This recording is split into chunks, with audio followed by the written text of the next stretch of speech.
அஞ்சலி அஞ்சலி அஞ்சலி அப்படின்னு அஞ்சலி பாப்பா ஆடும்போது பின்னாடி நிறைய அருந்தவாளங்களும் ஆடிட்டு இருப்பாங்க. அவங்க எல்லாருமே இன்னைக்கு ஸ்டாரா மாறிட்டாங்க. அதுல குறிப்பா ஒருத்தவர் கிருஷ்ணா, கழுகு புகழ் கிருஷ்ணா அப்படின்வாங்கல்ல. கழுகுல என்ன புகழ் வந்துச்சு அப்படின்னு தெரியல. கிருஷ்ணா வந்து தமிழ் சினிமாவில் தொடர்ந்து ஒரு பெரிய ஹீரோ ஆகணும் அப்படின்றதுக்காக ட்ரை பண்ணிக்கிட்டே இருக்கும்போது அவருடைய அடுத்த திரைப்படமா கிரகணம் திரைப்படம் உருவாயிருக்கு. இந்த படத்தோட இசை வெளியீட்டு விழா அண்மையில் நடந்துச்சு. இந்த விழாவில் அவர் அவங்க அண்ணன் ஏன் தாடி வளர்த்தாரு அப்படின்ற கதையை சொல்லியிருக்காரு. அந்த தாடி வளர்த்த கதையை வாங்க கேட்கலாம். இரண்டை பார்க்கும்போது எனக்கு எங்கள் அண்ணன் ஞாபகம் வரும். ஏன்னா எங்கள் அண்ணன் வந்து அறிந்து மரியாதை ஸ்கிரிப்டை தூக்கிட்டு சுற்றும் போது யாருமே அந்த படத்தை ப்ரொடியூஸ் பண்ணல. ஏன்னா அவனுக்கு அப்போ வயசு 23. ஸோ இன்னும் இவன் சின்ன பையன் எப்படி சீரியஸாக இவன் எப்படி டைரக்ட் பண்ணுவான் யாரும் நம்பலை.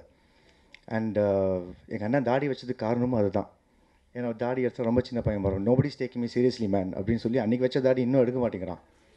ஸோ இளன் வந்து எங்கள் ஆஃபீஸ் வந்து பேசும்போது சொன்ன விஷயம் வந்து யாமிருக்க பயமைக்கு அப்புறம், ப்ரோ தெரிஞ்ச மூஞ்சி இருந்தால் தான் இந்த ப்ராஜெக்ட் அக்செப்ட் பண்ணுவேன்னு சொல்கிறாங்க, ஸோ பண்ணுங்க ப்ரோ அப்படின்னு. இல்லையே இல்லை நீ கதை சொல்லு அப்படின்னு ஒரு 20 மினிட்ஸ் சொல்லியிருப்பார். எனக்கு ஸ்கிரிப்டை விட இளனோட எனர்ஜி தான் பிடிச்சிருந்தது. அண்ட் இளன் வந்து எத்தனை நாள் பண்ணணும்னு கேட்டதுக்கு, உங்களால் எத்தனை நாள் கொடுக்க முடியும் ப்ரோன்னு கேட்டான்.